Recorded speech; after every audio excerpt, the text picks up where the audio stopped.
everybody, welcome to the Trans Files. I hope you all love that new theme song. I definitely I'm like, ooh. it definitely is a representation of like what we're trying to do here. It's pretty mysterious, Yeah. but I think now yes, people getting the X-File reference, the X if they you know, haven't gotten it. the X you know what? I didn't even think about that actually. Yeah, that's what Faith said, when we were using her as a sounding board. Mm. Remember, like we were trying to come up with the title, and your wife's daughter commented that. Yeah. Oh my goodness. Yeah, this has been a journey. So this is actually going to be the first week of our rebrand. So this is part of it. So I hope you guys enjoy it, and please continue to give us any type of feedback that we need. But tonight's topic, we are going to talk about the non-binary community. It's a community that's been getting more attention and traction as of late. Again, I just want to remind people like the reason why these things are coming out is because we are as a society we have been progressing. More things have been getting discovered. I'm going to kind of just sit back and just kind of humble myself tonight because I personally do identify as like he him. So I want to go ahead and give the floor to Sukaru because I do know that you do identify as trans non-binary. So I want to go ahead and give you the floor tonight.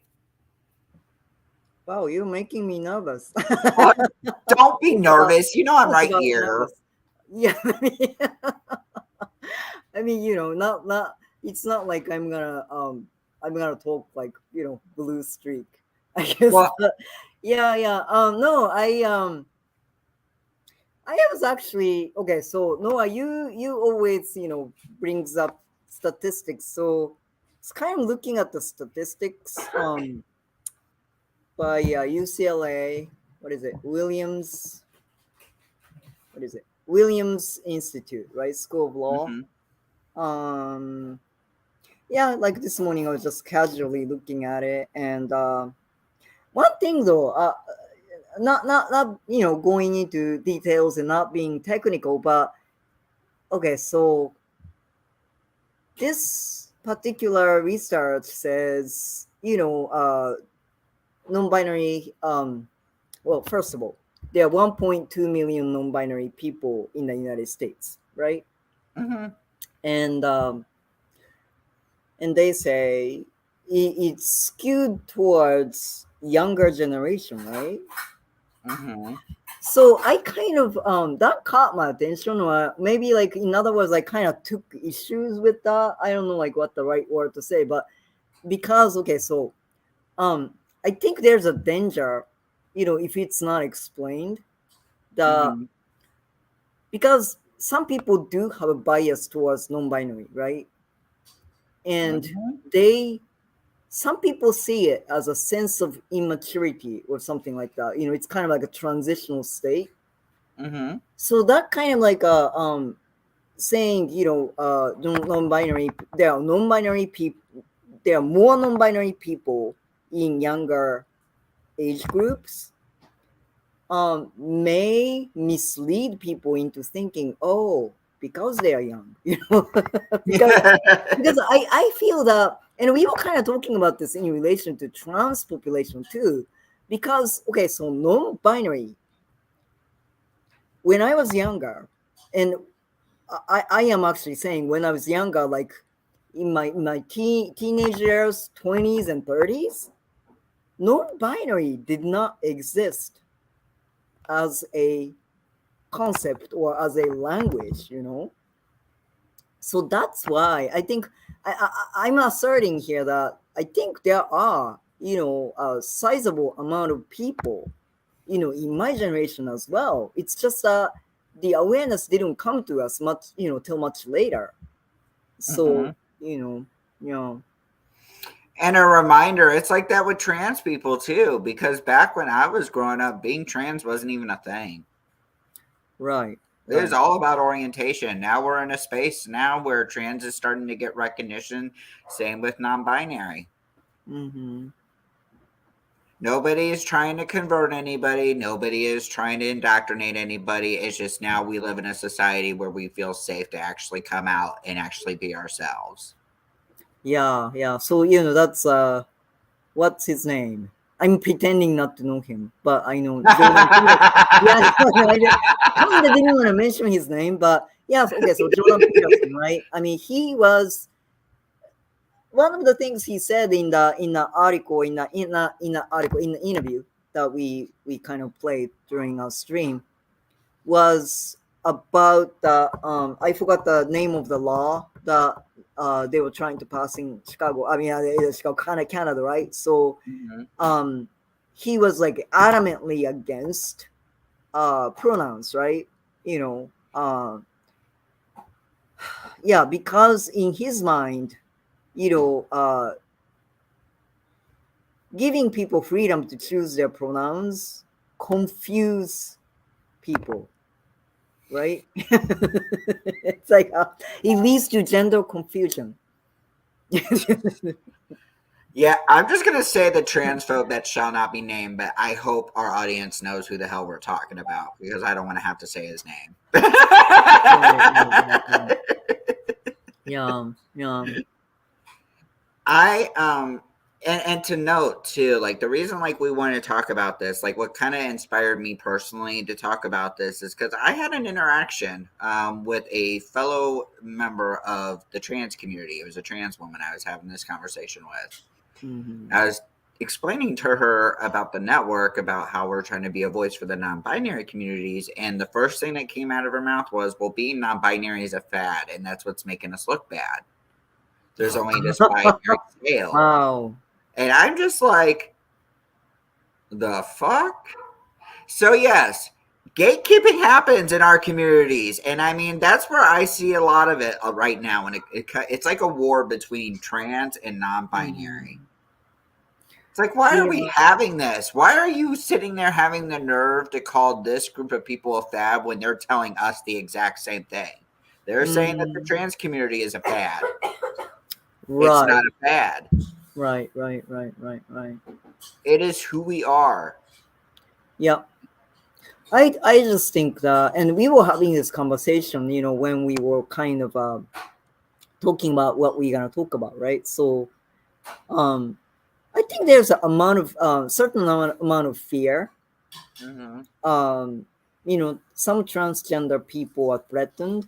I mean, some binary transgender people are threatened by um, non-binary because they feel like non-binary, the concept of non-binary, or people like me calling themselves non-binary threatens transgender identity, kind of illegitimize transgender identity, which is really not true, but does not do that. But I think in their mind, you know, they feel threatened. Mhm. Just like back in the day, some gay and lesbian people uh, found bisexuality threatening, Mhm. right? You know,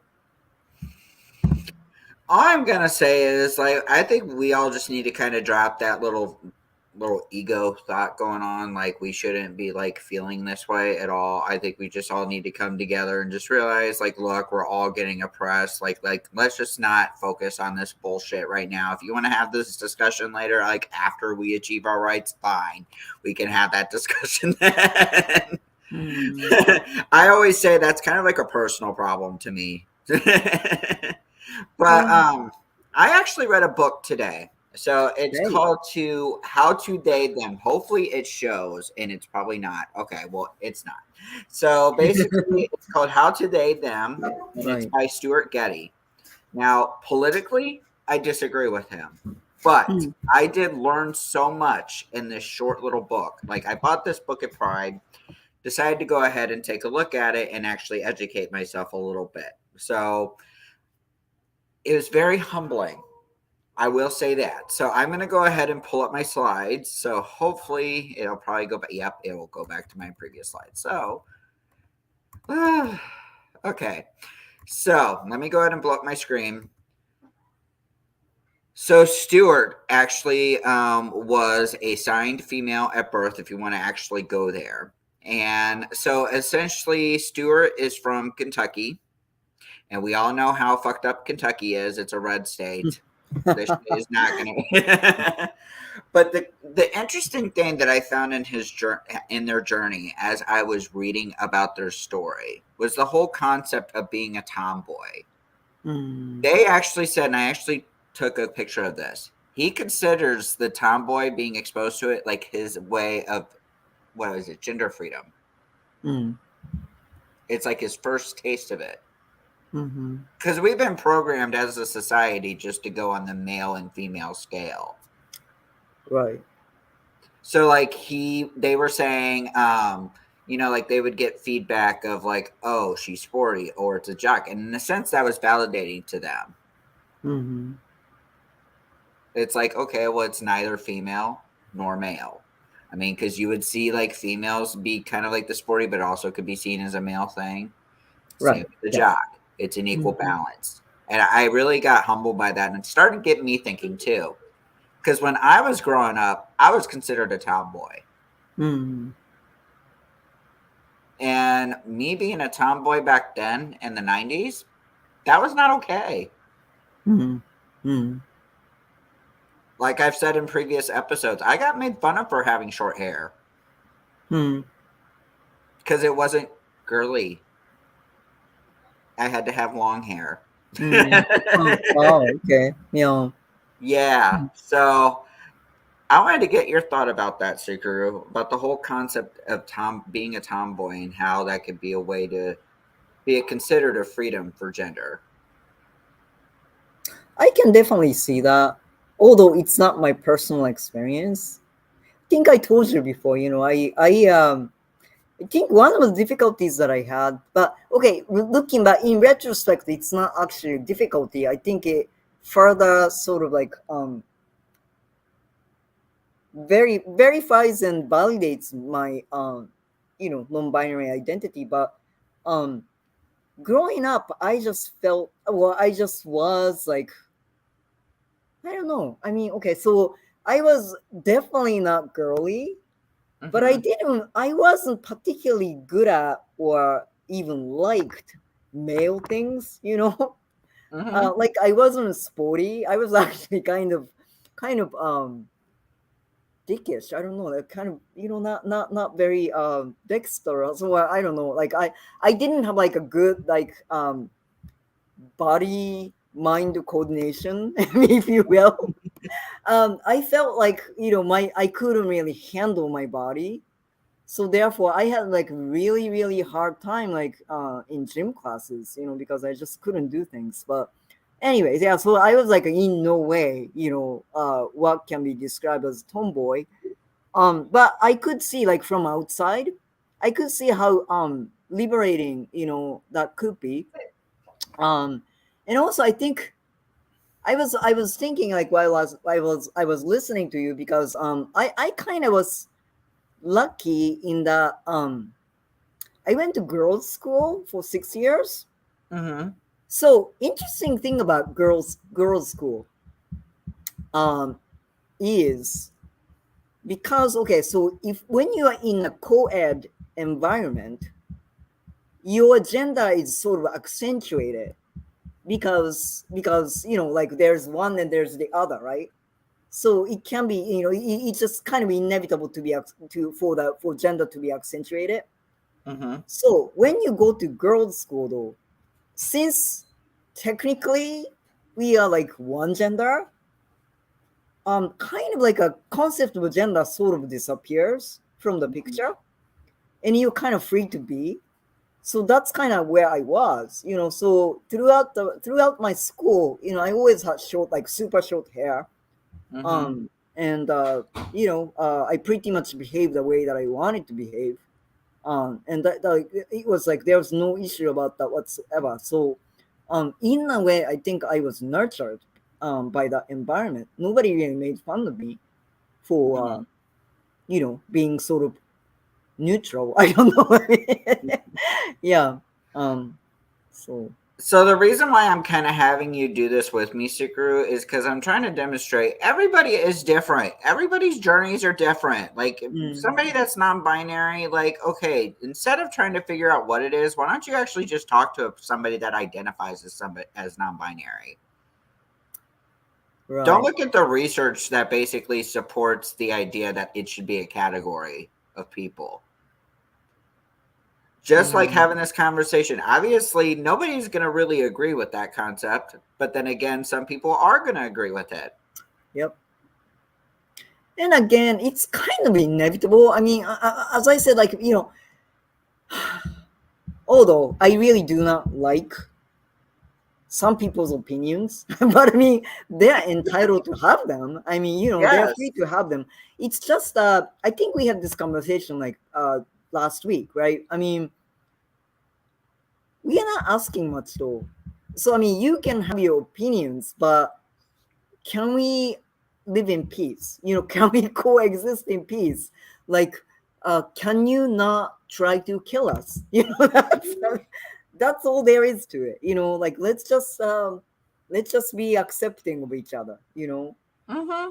So yeah, Exactly. That's what it comes down to at the end of the day. We just need to find a way. It's like, look, we don't have to like each other, but at least acknowledge, like, we're here. yeah. But continuing. So Stewart actually, see, there's a chapter he was talking about with the transitioning process, like being like transitioning from the binary pronouns to the they them pronouns. Mm. He mentioned the concept of the word weird. Okay, so when I think of the word weird, I honestly see it as a positive thing. I actually consider myself weird and I'm happy about it because that's what makes me unique.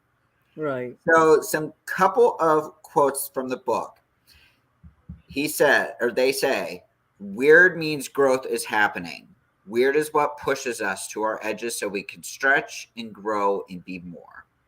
They also add, to clarify, I use the word weird with love.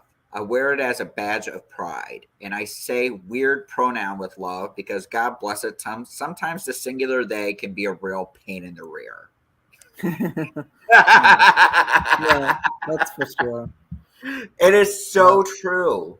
Mm, But even as just like, okay, if you kind of separate a little bit with the non-binary part, if you focus on like the trans, like the ones that identify with those binary pronouns, I even said that this whole transition process was weird to me. mm, I mean, because it's more of the fact that, like, kind of reflecting back on that first statement, growth is happening. mm-hmm, mm-hmm, It's weird, and for me, it was kind of like a reality. It's like, oh my god, like I've only dreamed about this for how long now? mm, Now I'm finally going through it. It kind of feels weird. mm-hmm, mm-hmm, It's just because maybe I didn't get as much as the support I needed when I was growing up. mm-hmm, mm-hmm. Maybe. Who knows? But I don't want to kind of psychoanalyze myself. That would probably take a whole couple hours. But anyways, Right, right. there Yeah. that's going to be a stemming theory in another conversation. So Mhm. Can I here. point out like one thing about weird though? Weird. Mm-hmm, I think the important thing is like for us, for one to realize that um, weird isn't bad, right? mm-hmm. Or weird isn't wrong. So It's like for good. instance, yeah, I mean for instance though, like when we feel weird, like for instance, like when we feel weird or even uneasy about our transition, Mm-hmm, it it doesn't mean that it's bad. It's just that we are experiencing changes, and at certain times it just doesn't feel familiar, right? mm-hmm, But that's not bad. We are just mm-hmm.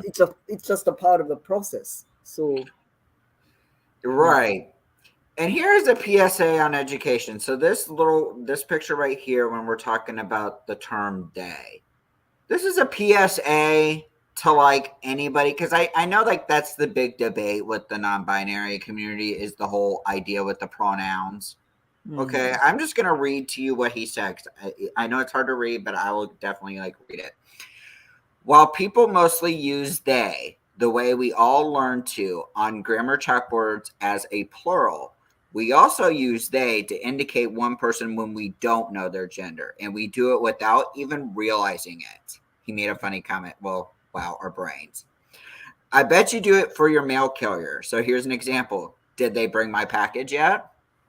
So we use the term they without even realizing it. So why are we making a big deal if it's being used as a pronoun? That's my question. Hmm.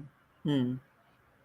That's a Of good course, you point. hear that whole argument mainly with right wingers, though. People like Ben Shapiro and the other transphobe that shall not be named. I'm going to have Yeah. to come up with a code word for him. Right. I will figure it. I will figure it out. But either way, we will not recognize his name. Okay. Anyways, I actually would say maybe we should misgender him, but no, I can't do that. Anyways, so this is a chart that they pulled up, and if I catch myself slipping up on this, I do apologize. This is something I'm learning. I'm trying their new technique by basically using gender neutral language. So like Mm. if I do slip up, I do apologize. It's still something that's new for me too as well. Mm. Being a trans person still. So we are all learning. Yep. Life is a learning curve. So I just wanted to go ahead and just put that out there. Um, but they made a little chart, Mm. and there are different various variations of pronouns. So, like they mentioned, like z them. This Mm. was apparently invented by a bunch of people still around. Pronounce z like whistling your z, or like z c. Mm-hmm. Mm-hmm. E-M-E, I can't even pronounce it, A-M. Most popularly known as the Spivak pronouns, used in online communities. Big in the 80s, still used online, pronounce he or like they minus the part. Mm. Z, her, z, zer. The mostly widely known gender neutral pronouns besides they, Z is pronounced with the hard E. Z. So Mm. E. Big in the 80s and 90s, still seen but rare. Okay. PSA now. Now you guys are saying that non-binary and this whole term has been new. This actually debunks this stuff. This stuff has been around for ages. And then fae and fear, you guessed it, used by fairy identifying people. It's a spiritual path. Mm. Mm. Just Yeah, like with even being trans, the whole concept of transgender has been around for ages. that is true. Nobody talks about it though.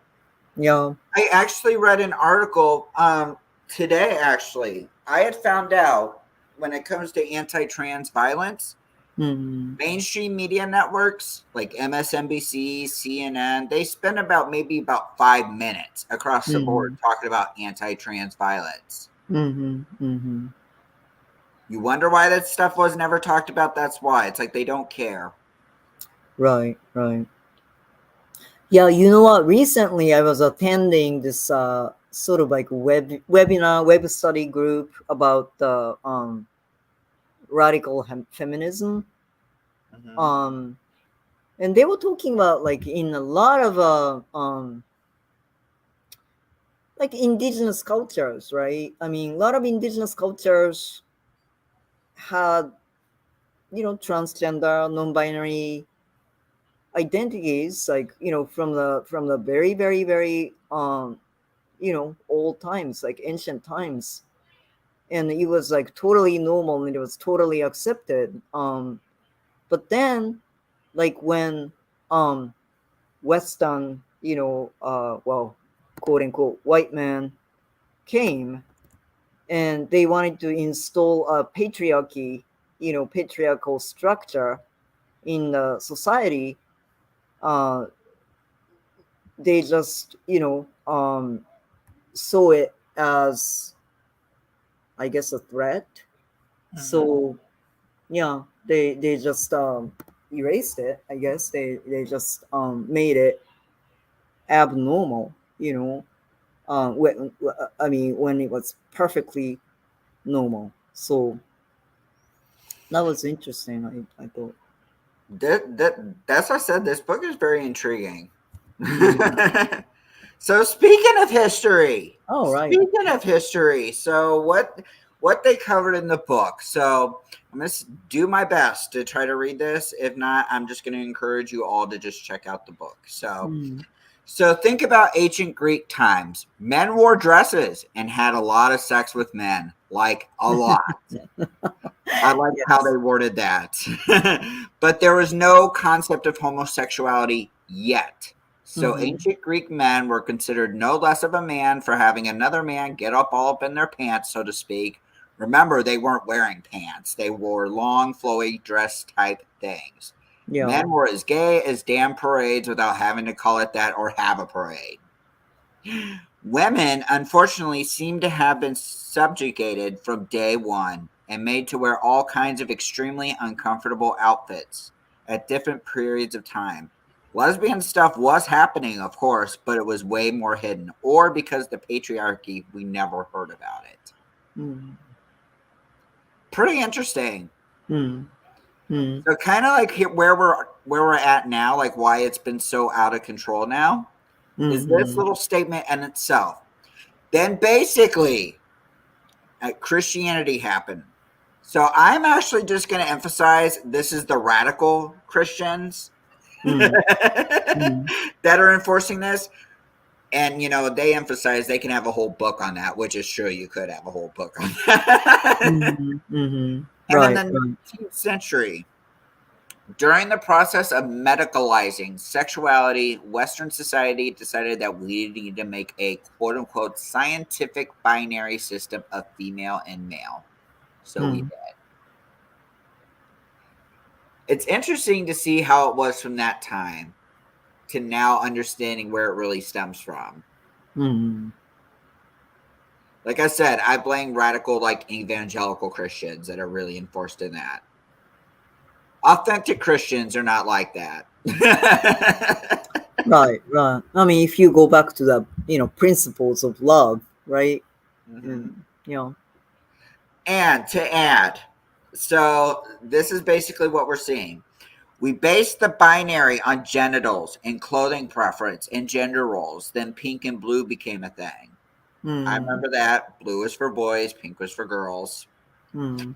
Think about this.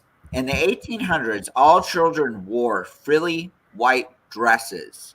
And in Yep. early 20th century, the gendered colors were flip-flop. Pink was for boys and blue was for girls. Mm. According to Ladies' Home Journal, in 1918, boys were appropriately dressed wearing pink because it Mm. was a more strong and decided color, while blue was daintier and perfect for girls. Mm. Just goes to show that even our Interesting. gendered color choices are a production of socialization. Mm-hmm. Mm-hmm. That's interesting. Yep. Yeah, I mean, if you think about it, even in the Western cultures, um, when you look at the portrait from, from a long time ago, like say, like I don't know, 15th, 14th century, whatever. I mean, yeah, these boys like we are wearing like frilly things, right?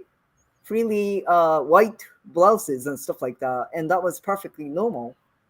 And if you look at Japanese culture, I mean, kimono actually are not that different, between male and female. I think I explained this before. I don't know You did. if that was, yeah, yeah. I mean, just the only difference was like, which side goes over, you know, which side. So Mm-hmm. because they had to like, man was carrying sword and they had to kind of pull it out. So yeah, Mm-hmm. usually like people are predominantly right-handed, so they can like insert right hand and pull out sword. So that's why like man's kimono, left hand side goes over the right so that they can pull it out easily, right? So anyway, that kind of thing. But yeah, kimono essentially is like really unisex, if you look at the shape of it. So They're yeah. very beautiful too. I've seen pictures, so Yeah. just And saying that. also, okay, homosexuality, right? I mean, let's talk about that, my favorite topic.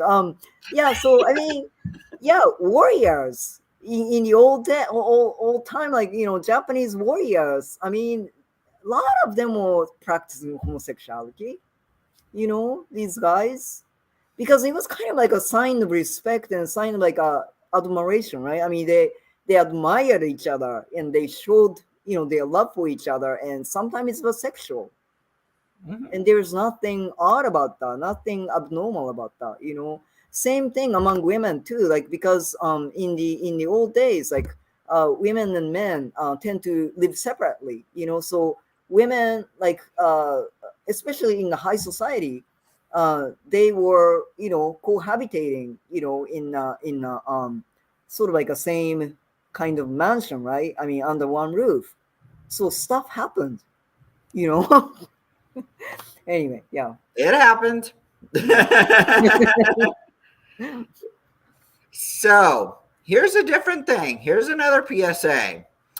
Only a third of the world's languages include gendered pronouns. In other languages, they have different pronouns for me, you, some other person, or in other places, pronouns or classifications that don't, quote unquote, actually emphasize that don't have to do with gender at all, but instead signify honor, rank, social roles, etc. Hmm. Keep that in mind. And I know that's something that we've talked about too, Sukaru, about like some of these languages, like how it's tied differently. Mhm, mhm. It means differently. Yep. If I find that page, actually, I'm gonna read it, but like that page is a little too small for me. But yeah, basically, what it was basically saying is like they were talking about William Shakespeare, Mm. and I guess he created a play. It's like they play. Emily Oh, Dickinson did interesting. stuff like that too as well. He has Mm. also proposed as a pronoun for everyone, but generation after generation, that just kept pissing people off. As they put it perfectly. Well, maybe I Interesting. can read this. So another one with they. So outside of the Western culture, there is evidence that gender neutral or quote unquote third gender identities have existed pretty much since the beginning of most civilizations. So the underlying concept behind they didn't really come from one place or time. The Mm. need for this non binary identity has been everywhere, always. Just like with the trans community, we have been here always. Sorry. Mhm, It's okay, mhm. Faye. I have my daughter joining me today so she can learn more about non binary since she does identify as non binary, trans non Yay. binary. So, yay.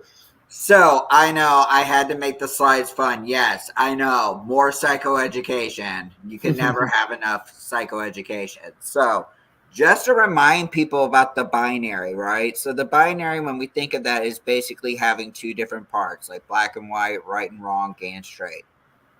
But what I've learned today, and this is something that I've struggled with and something I got humbled on today, because I was confused for a little bit with non-binary when it first, was talked about. Mm. Because, I was so used to that binary scale myself. I was used to the he, him, she, her. And like, I was okay for the record, like when using the they, them pronouns, where my confusion was, okay, so if we're recognizing everyone as non binary and using the they, them pronouns, they don't identify with any specific gender on the scale, then why are we still using binary pronouns? And Mm. that's been racking at me. So, further into the book, with the binary scale, if you kind of think of the binary scale, so if you look at like the dark area and the light area, think of one end being male, the other end being female. Right in that middle, that is where non binary is. So if anybody uses like he they, it would be on that side. If they use she they, it would be on that side. It's in the scale. Mhm. It's included in this binary scale. I also kind of want to give a PSA too because I don't really want to talk about TERFs that much, but I know at some point if a TERF happens to watch this, I want to make sure that they're aware of this. Yeah. Bodies are all over the place chromosomally, hormonally, and biologically. Okay. There's different conditions of why they have different chromosomes. Okay. Mhm. And also to add, High estrogen levels in AFAB people can actually show up as body hair, bursts of anger, and other attributes most commonly associated with high testosterone levels. And by the way, another PSA, we all produce testosterone. Okay. Women, I know it's more predominantly done in male, but I mean, when I was like living myself as a woman, I was producing more testosterone. Mm. That make me any less of a woman? No.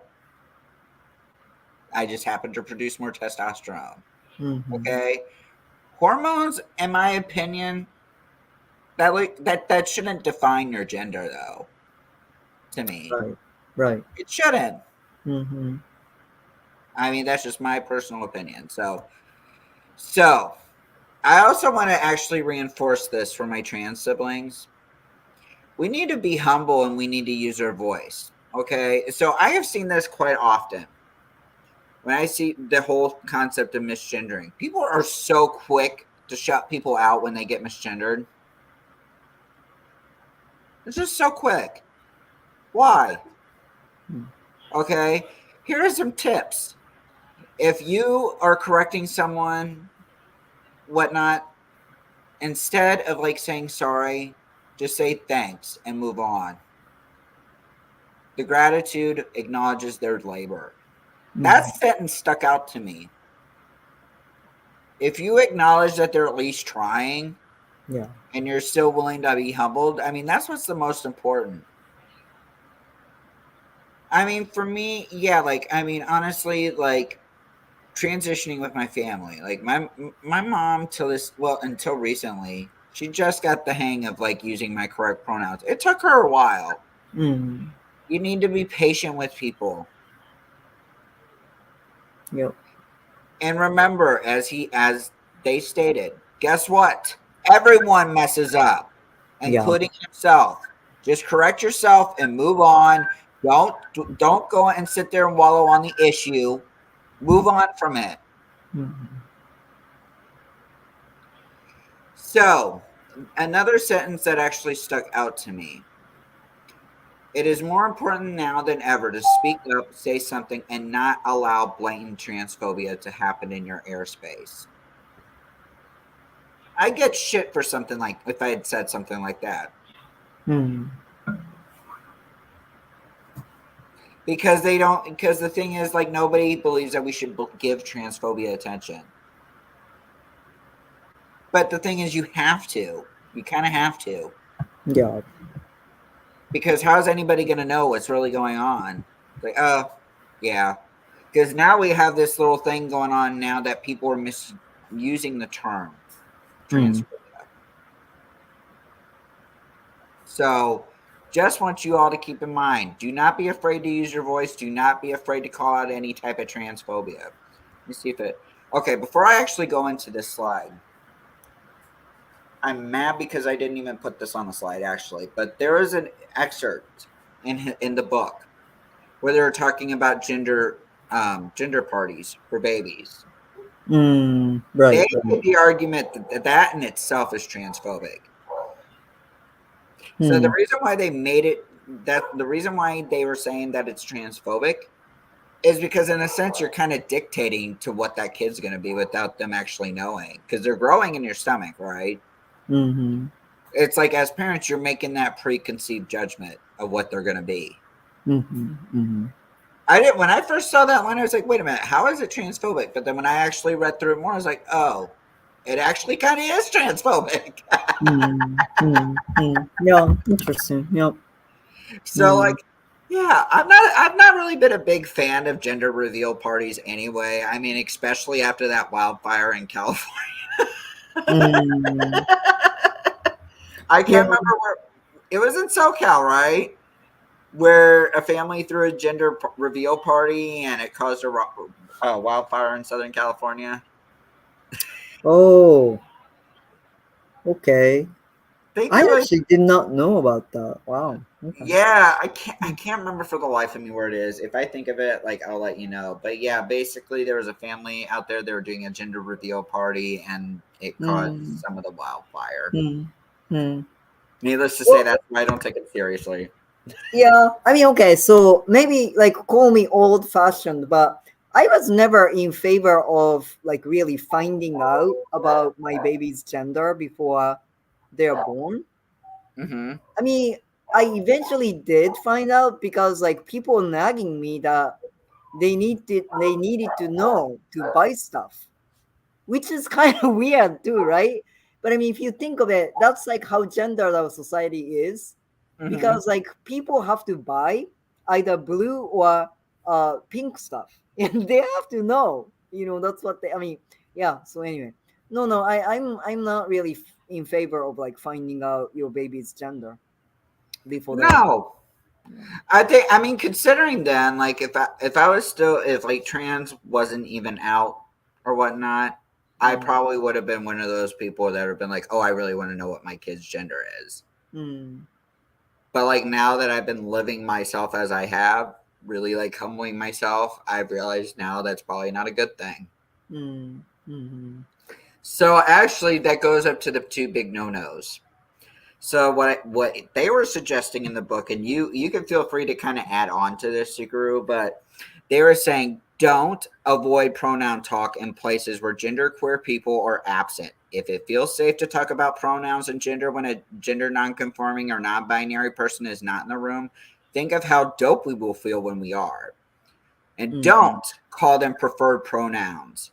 Sure, we prefer you call us by them, but it's not like we prefer a gender, so we're just one. Dig? That was mm. interesting to me, actually. Oh, right. Okay. The whole Mm, concept of preferred pronouns. See, and after reading that, that's where I got humbled. mm, mm. I didn't think, honestly, like, because I've been asked that question a lot. It's like, what are your preferred pronouns? Yeah, that expression is like accepted though nowadays. I hear it all the time too, and to be honest with you, I did question it like more than once. It sounds really weird to me, preferred pronouns, because it's kind of like implying it's actually really not the thing. Mhm. It's like you just prefer it. So yeah. Yeah, I mean, they did that with my kid when we've been registering for school. What's her preferred pronouns? Mm, mm, I'm sorry, no, I can't. It kind of brings up that suggestion to, like you're saying, like it kind of has that, like, it opens up the question of, well, are they just kind of like, they're kind of like acknowledging it as a phase in a sense. That's kind of how mm, I see it when I think of the term preferred pronouns. mm, mm. I don't know. I mean, that's just kind of how I've been saying it. But would you say, is there anything else that you would add when it comes to being on that non-binary scale? What do you think would be an additional no-no that we can inform others about? Because, like, I know this person is really big on pronouns. Mm, yeah. Okay, my thing is really actually simple. And it's kind of like a principle that I live by, I guess. Like, and so it's really not exclusive of pronouns per se, but I think my big thing is like just do not question what people say about themselves. Do not question it. It's Yes. none of your business to question it. I mean, okay, so there's a difference though. Like, okay, so if you have a questions, if you want to ask questions, yeah, go ahead and ask. I think it's important to ask, but do not like negate, what people are saying about themselves because it's not about you. It's as simple as that. It's not about you. It's kind of rude to say, Hmm. "Oh, you are not." I mean, how do you know that? It's like I shouldn't have to explain myself to you, okay? Nobody's asking you to explain yourself to me, so why are you doing it to me? So, Mm. I mean, how do like for instance though, how do you feel if I start questioning? Okay, just please explain it to me. Like, why you are cisgender? Why you a female? Why you a male? I mean, why? I mean, why are you straight? It's like explain it to me so that it makes sense to me. That will irritate hell out of you. I swear. Yeah, I'm gonna be ending up talking about my experience with Libs of TikTok today because that was insane. Basically, Mm, they posted a TikTok of a video of a teacher who mm, basically was just trying to explore herself and how she can approach other kids. All mm. these people came on their thread talking about, well, see, I don't want this person around our kids. They're gonna try to indoctrinate our kids. I seriously, no joke. I got into it with a bunch of transphobes online. Mm.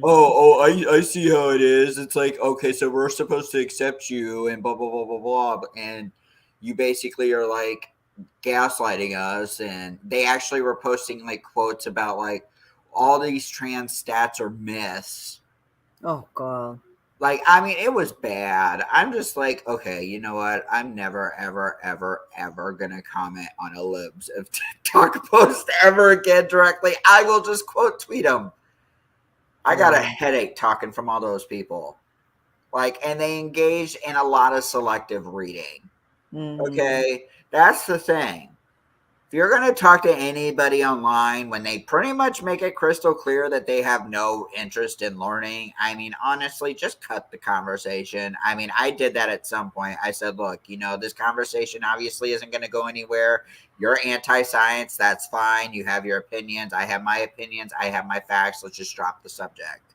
Mm-hmm. Of course, they kept going, and essentially I blocked them though because it got annoying. Like seeing the same record just spin. It's just like, oh my god, just shut the fuck up. Okay, Yeah.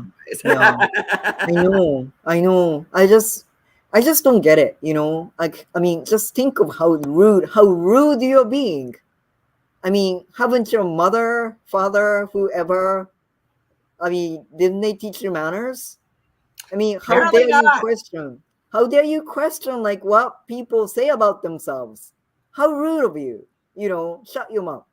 I mean, you know, Although what was funny, like who I got into it with, I got into it with conservatives, and it was like, "How mm, liberal of you." I'm like, "Okay, well, joke's on you. I don't even identify myself as a liberal, so nice try." It mm. was like, "What a liberal thing to say." I'm like, "Okay, you think this is funny to me?" And it's funny Like, actually that they think of liberal as a dirty word. It's not working, you yes, know. And actually, I have to say, okay, so this is like I'm clearly I'm like you know this is like a on a side note. It's not a topic of our conversation today, but okay. So nowadays, um, conservative has become a dirty word, right? To yep, some people, but I mean, it shouldn't be.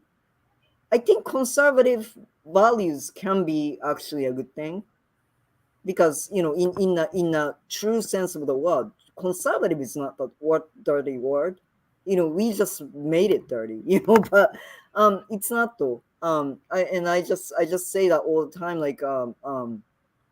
like my personal values, you know, can be seen as actually conservative because I have a some old fashioned values and some radical ones too, but I just do not think that, you know, I think we just we are very easy to attack the other side, you know, by making it a dirty word, but it shouldn't be. I mean, liberal isn't the dirty word, and conservative, neither is conservative, you know. So I mean, you blame the MAGAs on that, to be honest. I mean, MAGAs kind of like just like pretty much destroyed the term conservative yeah. because they're extremists. I mean, they Mhm. are. They're such extremists. Like that's why I get pissed when I see people kind of attack conservatives to some degree because there are some conservatives that are okay. Yep. Like I remember for one of my cases that I had, my attorney was hella conservative, but like he understands. He's like he actually was telling me, he's like, I don't even understand why people won't leave you guys alone. Mm. And when he Mm. was referring to the trans community, he's like, I really have no idea, to be honest. Right. Right. There are conservatives. I mean, if you remember too, like the what was it the codifying of gay marriage. There were Republicans, there were conservatives that Yeah. actually signed to codify that. Mm-hmm. Yes. You can't like dismiss like just because you have a group full of like really nutsy psychiatric people that need to be put in a hospital, honestly, in my opinion. Like come in there, that doesn't mean that everybody is bad. Right. It's just like I guess my point too, even with the trans and non-binary community, even if there's one bad apple, that doesn't mean that as a whole we're bad. Mm. I always say it takes one flaw or one fuck up to make a stigma. Yep.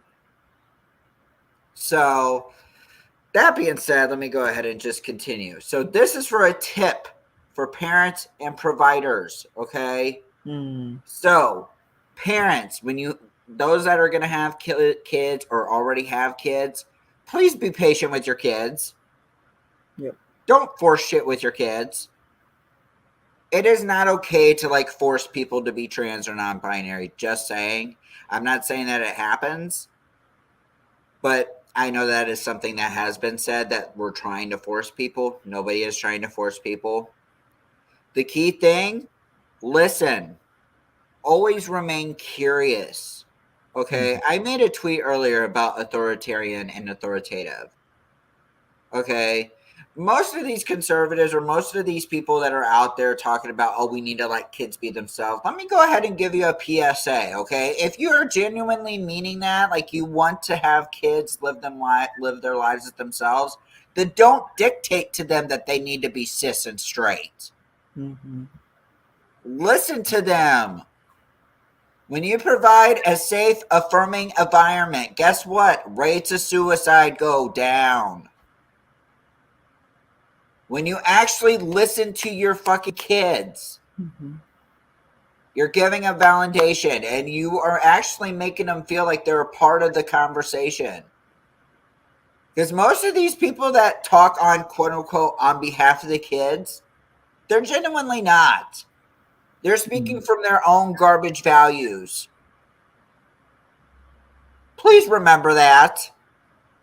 And lastly, when it comes to this, please believe your kids. Even if you are not knowledgeable about the concept of being trans, non-binary, believe them. Mm-hmm. If you have doubts about it, express it somewhere else away from your kid. Seek a therapist, go seek a friend, go get resources at a center. Go do that. When it comes to when kids are exploring their identity, give them gender-free gifts. Yep. Okay?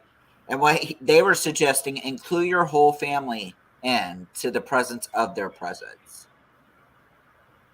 Fuck gender norms. Okay, first of all.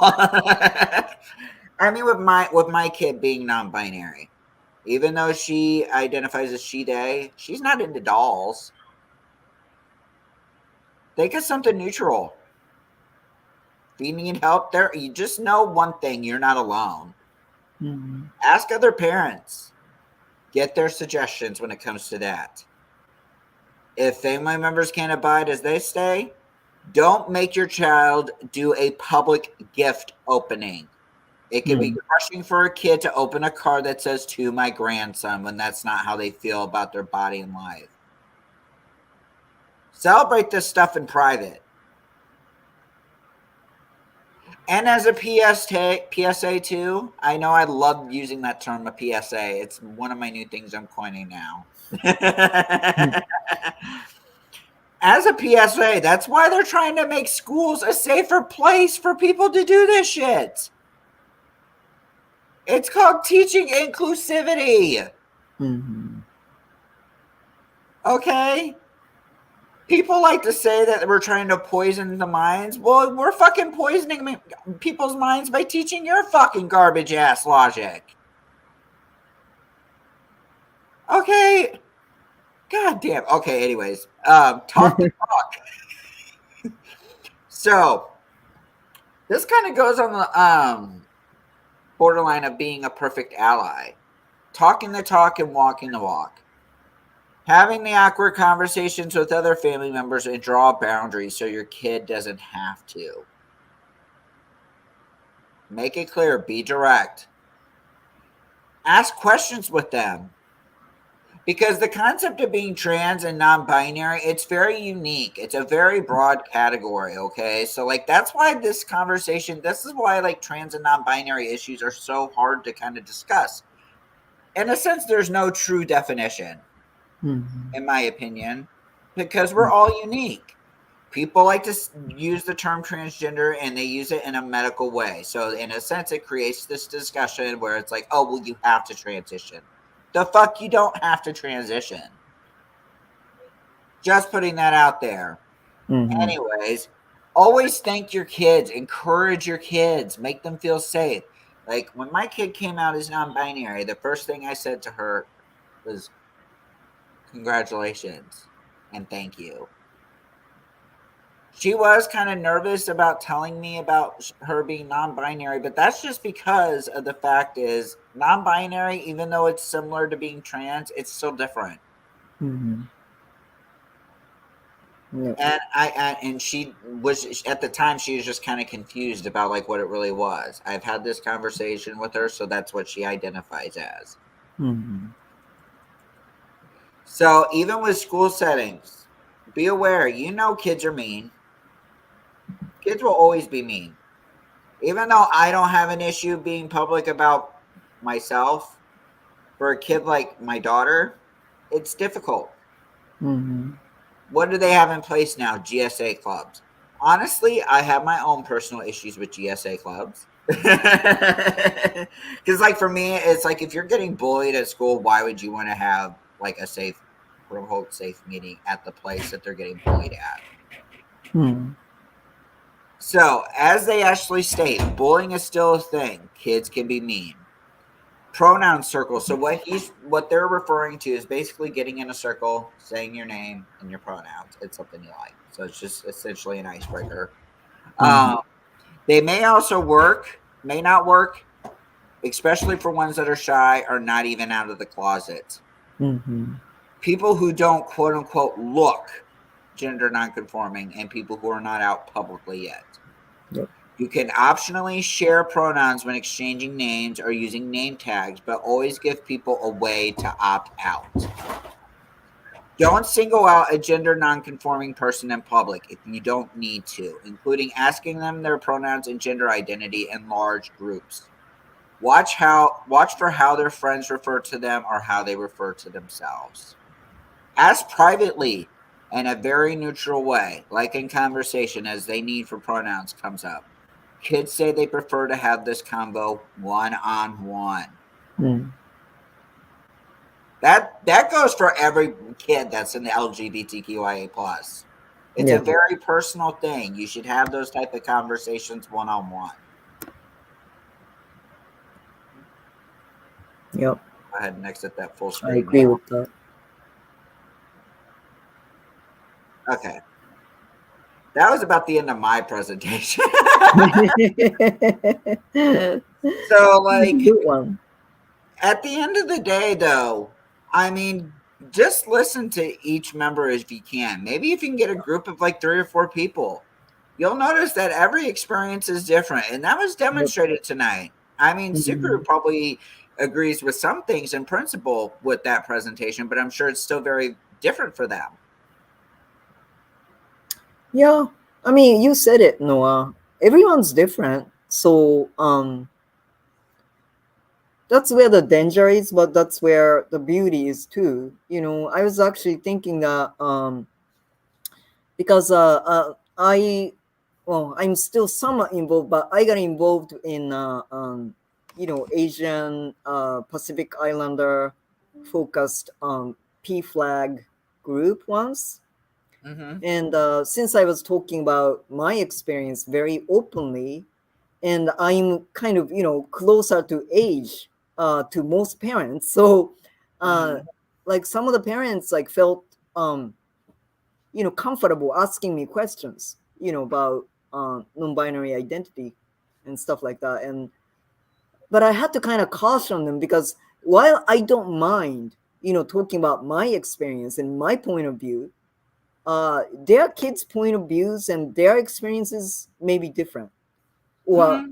most likely be different because of like generational differences and I have a totally different experience of being in this world for 51 years. So, so I just had to kind of caution them, like, while I can share, and I am free to, you know, yeah, I'm comfortable sharing myself. Just do not use my experience and just, think that you understand your kids, because you probably don't, because you have to ask questions to your kid, you know. Essentially, at the end of the day, you don't want to be used as a way, as like a representation of said community. Yeah, yeah. And I mean, it goes for everything, though. I used to kind of laugh about, because being a Japanese person in this country, sometimes I get questions like, oh, so, what do Japanese people think about this? Mm-hmm. And I'm like, well, I don't represent the whole Japanese population, It's like, this is my opinion, but, I can't claim to, represent or know everything about what Japanese people in general think.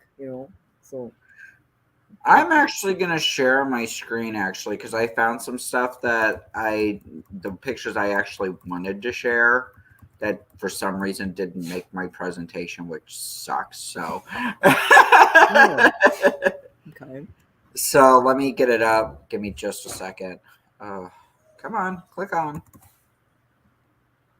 Okay, let me go ahead and share my screen. And Faith, can you please let the dog out? See, I like this little illustration. I like how you wrote this book. Hormones. We all think of testosterone as the male hormone, and more testosterone means more manliness and, big trust, chest hair, and shirt vest. But all people make testosterone. The reason I wanted to find this is because just in case, if anybody comes up and says, oh, we have no proof of that, we'll hear some evidence for you. I like it. Mm-hmm. So I'm trying to see if I can see the next one. I already showed that one. Here's a quote that we need to keep in mind. These are parts of valid and beautiful humans who also deserve love and acceptance in this world. Mm-hmm. We all deserve it. Yep. All of us. And I actually want to bring this definition up. When it comes to the concepts of gender and sex, before modern times, the words gender and sex meant the same thing, and there were only two options, male and female. But as research has evolved, so has this concept. Remember that, folks. You guys are saying that it's completely different. Well, it never actually used to mean different. It was the same. This is an illustration of that binary scale I was referring to earlier. So this is what I wanted to show you. So there's the man, there's the woman. Non-binary is kind of like in that middle category, but here are all the other categories of non-binary and how it can fit into that binary scale in a sense. It's all a binary scale. Non-binary is in that scale. There's just nobody freaking talks about it. Here's the key thing to keep in mind. The freedom is out there for me to choose for my own self and own that truth every day.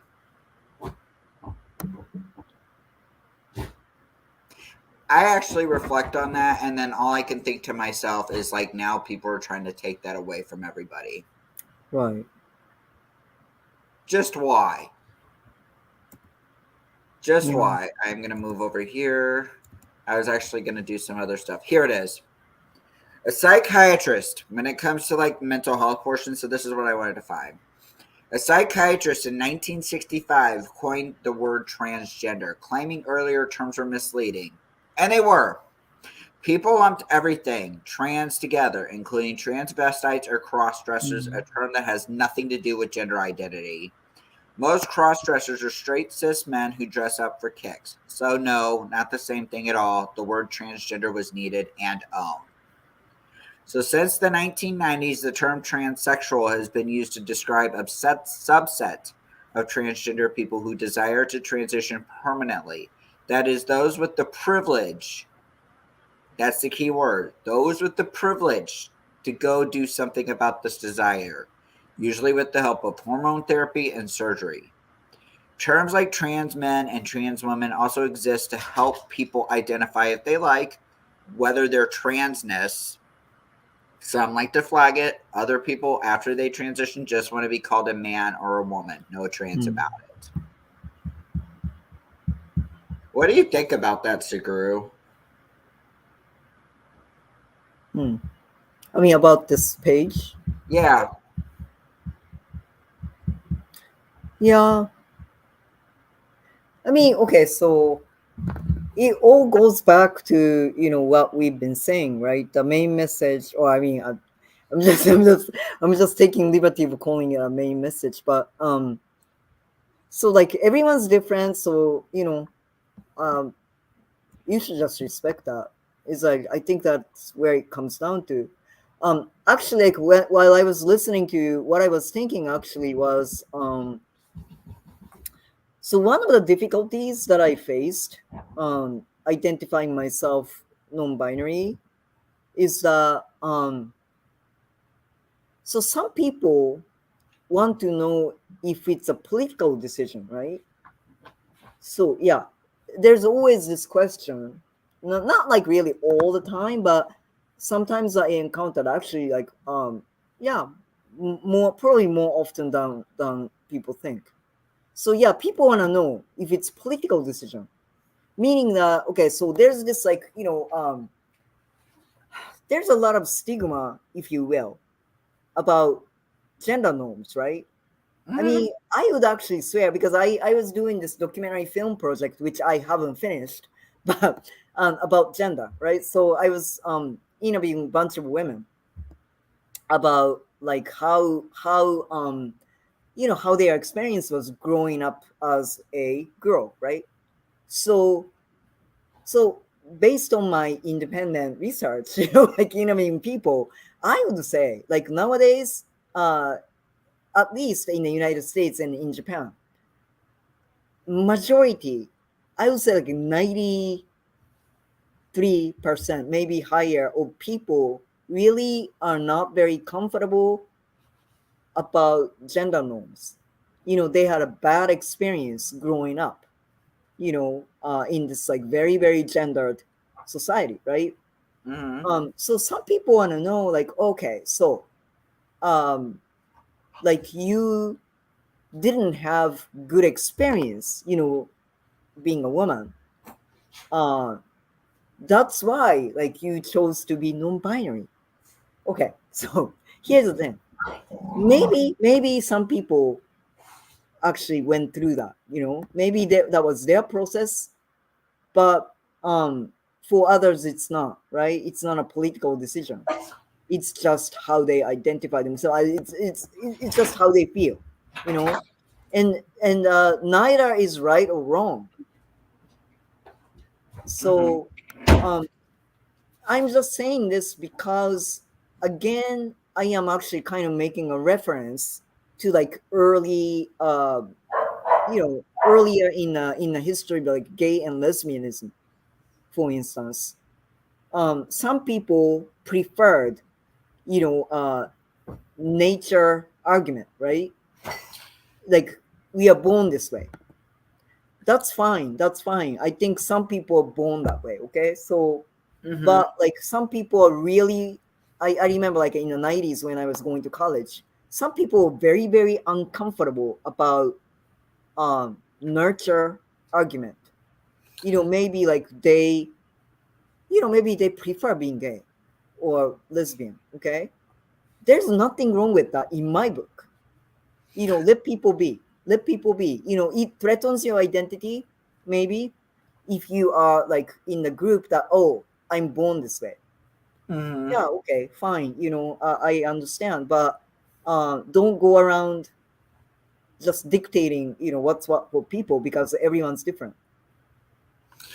That's actually a hot topic in our field right now, Seekers, the whole nature versus nurture. And I'm just going to I won't get into it too much just because, like, I could probably do a whole episode on the concept of nature versus nurture. But Yeah, it's what, complicated. Yeah. what I will tell you for me, I think it's both. I Yeah. think they both can integrate and bounce off each other. Because you got to think about it for a second, okay? Your brain. Your brain is like a computer, okay? It comes up, it's pre programmed, right? In a sense. But like the way it grows and it gets more cells and stuff is like you're feeding it more information. So you're learning. You're learning. And so it adapts. There is no singular argument with this. There shouldn't be a singular argument, honestly. It shouldn't be just nature. It shouldn't be just nurture. It should be a way that we integrate both. Just like with addiction. You know, people say like it's a biological thing. Okay, well, there may be some little bit of a biological factor that comes into place. However, that stuff is also learned. We have learned that if you use, it helps relieve stress. But it also shows that it also hurts you too. Yeah. This, and I wanted to kind of go back to this point because we were talking about this, I think, a couple weeks ago or a few weeks ago. When Stuart's saying, what I mean is that some things are easier to control when expressing our identity. Some people have more freedom than others. Some people may never live a life where they feel safe enough to externally express the gender they feel inside.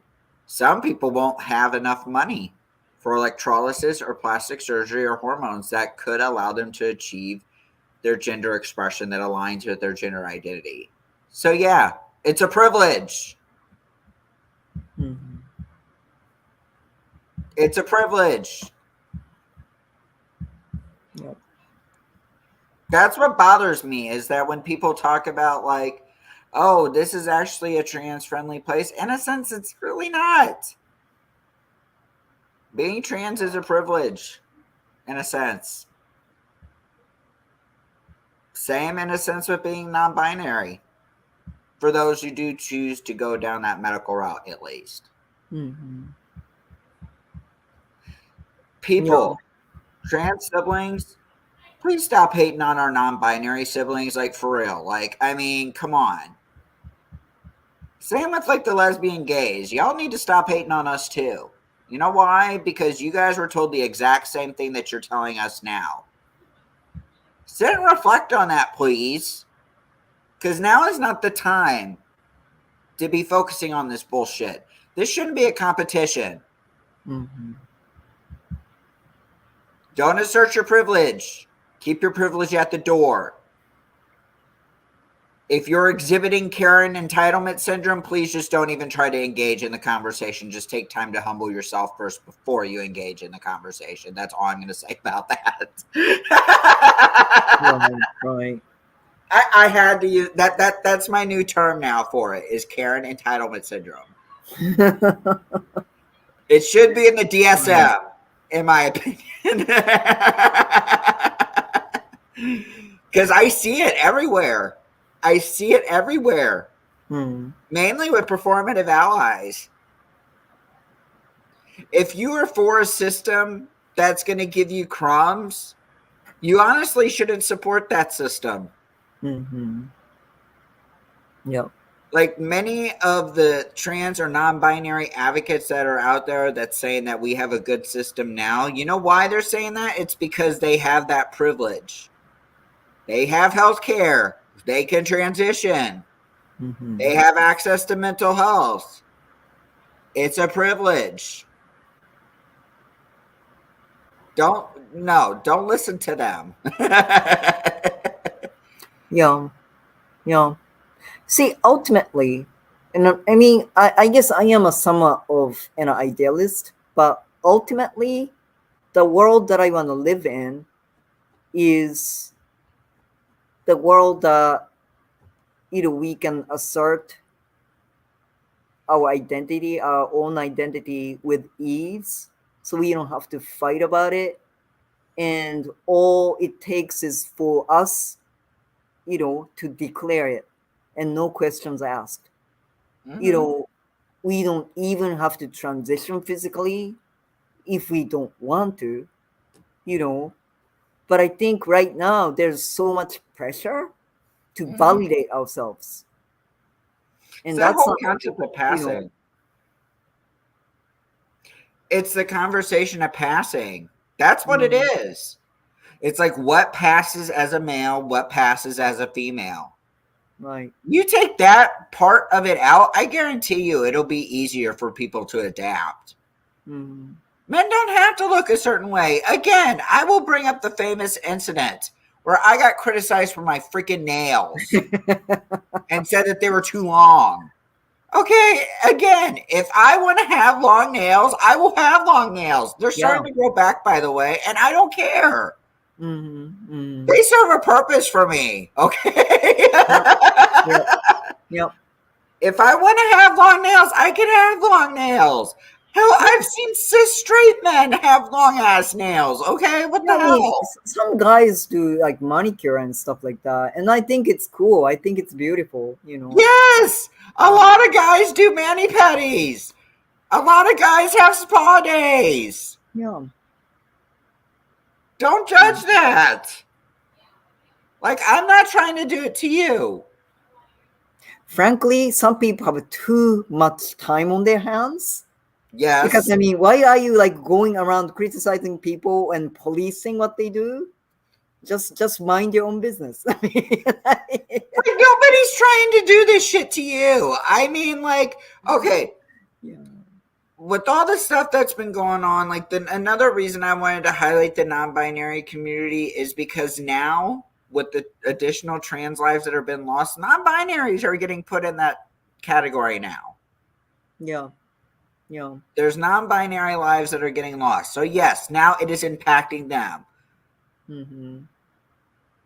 Please just humble yourselves and put your petty bullshit to the side. A life is a life. I don't even know why we are like wasting time on shit like that, to be honest.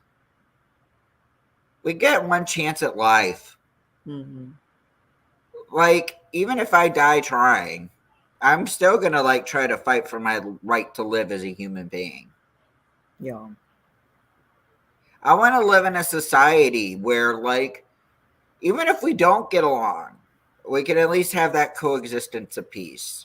It's like, Mm-hmm. okay, you want peace? I want peace. How about you just shut the fuck up and mind your own business, and I'll shut the fuck up and mind my own business. Simple as that. Stop trying to create bills that erases us, because when you're doing that, you're also erasing yourselves. Mm-hmm. A little PSA to all the cis hetero people, mainly in Florida. Okay, anyways. Yeah, no, you're absolutely right though. I mean, I think we talked about this when we did the episode on turfs, Mm-hmm. Um I don't get it because ultimately um supporting transgender people and non-binary actually leads to liberation for a lot of cis people, because cis people are suffering as well. I mean, a Mm-hmm. lot of people. I mean, again, like going back to the documentary film project that I was doing, it was apparent that most people in this world have been the victim of, you know, uh, gender norms.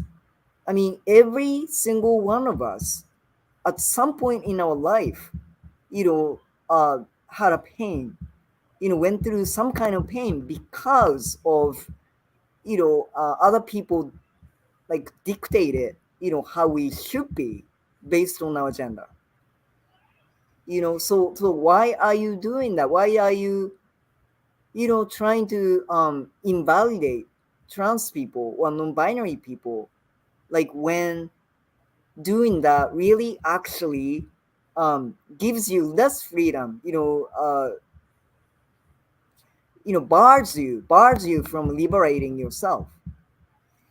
Actually, doesn't make sense to me, but I mean, seriously, too, a lot of this stuff I mean, the whole discussion of gender norms, I actually personally believe that's what caused a lot of the division rift in our communities. People are so focused on anatomy as the determination for your gender when that really shouldn't be the actual factor. Like, gender is something that is social, it's a construct. I mean, it shouldn't be a determination of what body parts are. Because essentially, like when we're developing in the womb, right? Like we all are kind of basically born with all of them anyway. Mm-hmm. So why does it fucking matter? And again, if you are one of those people that are focused on anatomy and not actually want to engage in a real conversation, then I'm sorry, I am going to use the infamous G word on you.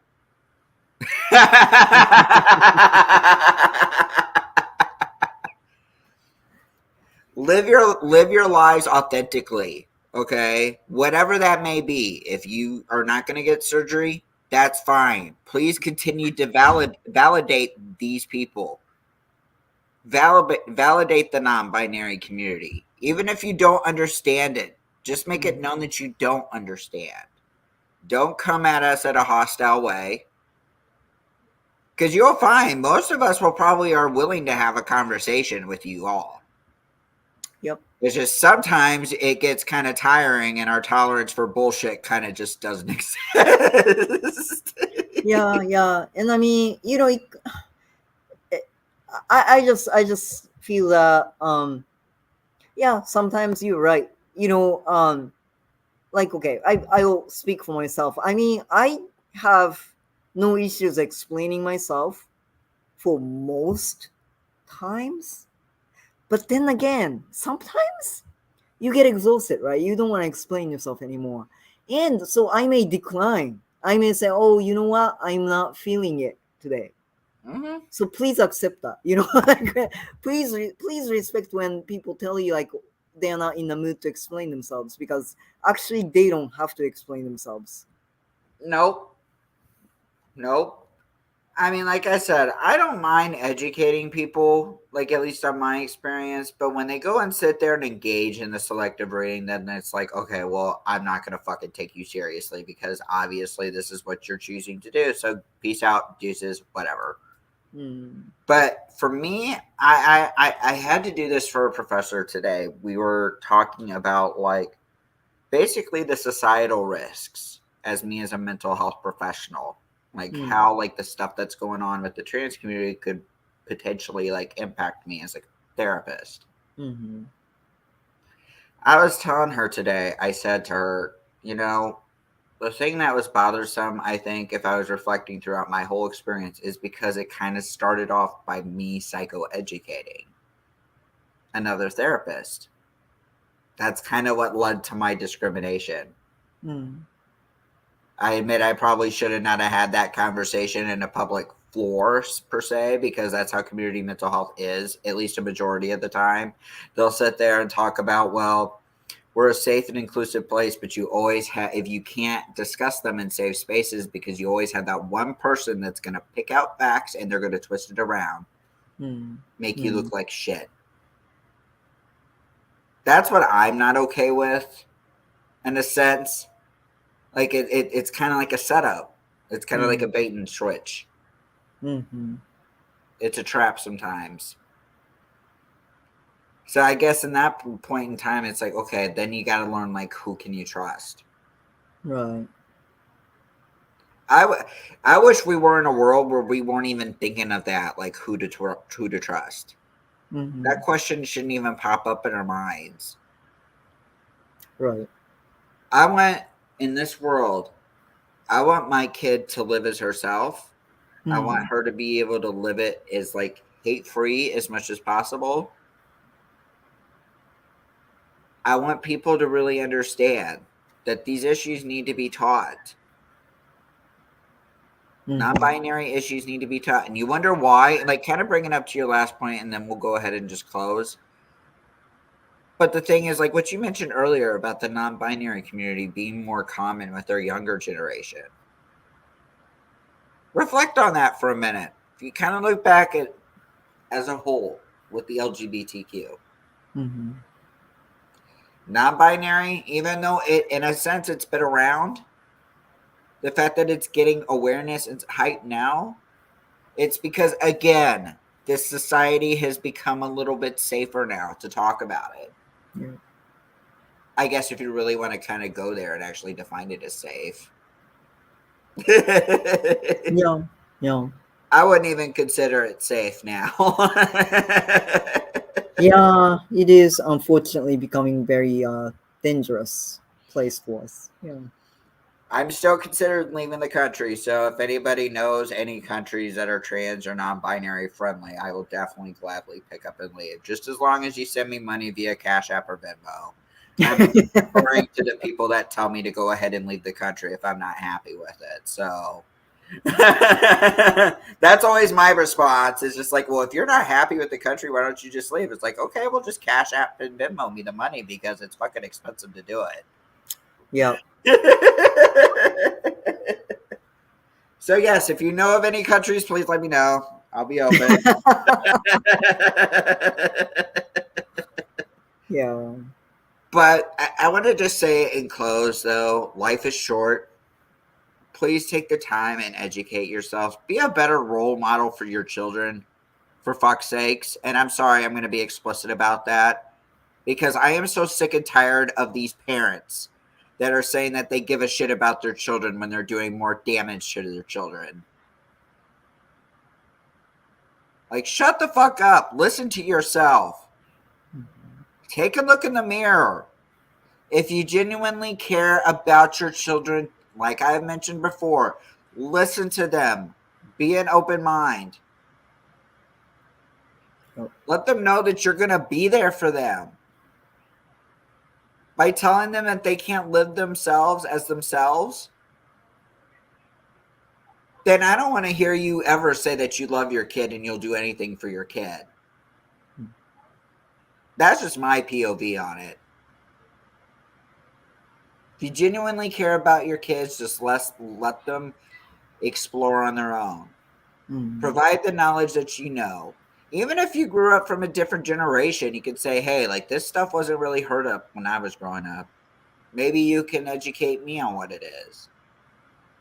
Or you can even say, or if you're completely clueless about it and your kid's completely clueless, you can be like, tell you what, how about we go to our local center and we'll go pick up some resources and we read about it. Just simply do that. That is how you be affirming. Allow yourself to be humbled. And again, drop the Karen entitlement syndrome. It's not doing anybody any good except making you look more like a jackass. I mean, plain and simple.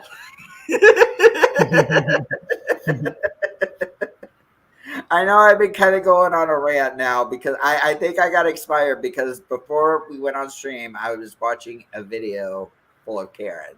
So, Oh God. Okay. I'm kind of Right. like the Karen rant right now to kind of cheer me up. But do you have any closing things you'd like to say, Sukaru? Yeah, I have two things. So one, here's what I believe. And I just want people to try it on too. So the world is a mysterious place, and that's what's fun. That's what's fun about it. That's what's beautiful about it. So, I think keep open minded is actually a way to go. Um, I just think that people who are limiting themselves, that the world only consists of male, female, straight, cis people. Um, it's like they're killing the mystery of life. Yes. People are beautiful. People are beautiful in their own ways, and we are all different, and that's what's fun about it. That's what's beautiful about it. So let's just keep appreciating life and keep appreciating people. You know, um, so that's one. Secondly, kind of like piggybacking on what you were saying about parents. So as a parent, I know sometimes it's like being a parent is scary. Being a parent is confusing, and it doesn't have to be about you having gay kids, trans kids, non-binary kids. It doesn't have to be about that. I mean, just being parent is a scary business sometimes, and it's confusing. Mm-hmm. So I think we kind of have to question ourselves when we feel, maybe, if you are that parent who are upset about your kids being trans or non-binary or gay, lesbian, whatnot, Mm-hmm. maybe question yourself, like, okay, maybe you are the confused one, and there's nothing wrong with that, but then I think you need to um, educate yourself. Maybe it's a wise idea to seek help, because there's nothing wrong with you being confused or being uncomfortable, you know, and don't make it about your kids. Your kids are not confused. most likely they are most likely they are very sure about themselves, so don't tell them that they are confused, because you are the confused one. Oh, and kind of to add on that, do not listen to garbage ass people like, again, like the transphobe that shall not be named, but also to people like J.K. Rowling. Do not listen to her. Do not listen to any of these right wingers. Okay. Actually, hell, don't even listen to fucking mainstream media. Like, shit. Like, don't. I mean, obviously, I don't want to go too into deep to this, but I mean, we all know, like, the right is all openly transphobic, and that's fine. But in some sense, in left areas, they're subtly transphobic. Don't trust them. Okay? If you genuinely are curious and are wanting education, talk to a community member. Like, maybe, like, again, I would encourage everyone to go find some resources, maybe set up some times to where you can meet a community of people. There's ways you could do that now. Technology has grown where you can go to meetups and you can go get insight on things. I would encourage people to do that. And of course, which Yeah, leads good me to point. actually, Yeah. oh, go ahead. No, good point, because I was just kind of got excited. I got excited because yeah, so being an Asian, and I think POC communities, like each POC has like different issues related to LGBTQIA plus, but there's a huge stigma in Asian communities still about LGBTQIA plus issues, right? So if you are out there, watching this stream or listening to this stream, and like if you are like member of Asian API community, maybe you're a parent, and your kid just came out, and you are confused and scared and worried, reach out, hit me up. I actually know a group who are Asian parents of gays, lesbians, and transgender people, non-binary people, and they get together and talk about it. And you can actually, tune in via Zoom. So just hit me up, and I'll hook you up. Don't be Like, now, scared. Don't be scared alone out there. That's bad. yes, you are not alone. You are all loved. Okay. Like, even though it may not feel like it, just know that there is a community that's out there that's trying to fight for you. Okay. So just, yeah, just reach out for support, anything. I know if most of people that follow me on Twitter, it's like, if you guys ever need anything, hit me up. I'm available. I am a mental health professional, so I guess it is kind of my specialty to do that. But anyways, I want to thank everybody who may have tuned in tonight. I want to encourage you all to please like, subscribe, share. We're soon going to be on Anchor this Friday, August 12th, and which we're also going to be releasing a new show called Up Close and Personal with a special guest, Misha. Go Cross a Gay Man. It was a very, very, very fun interview. So I encourage you all to check it out. And we shall see you all soon. Yes. Thank you so much. Okay, now I just need the music. Okay.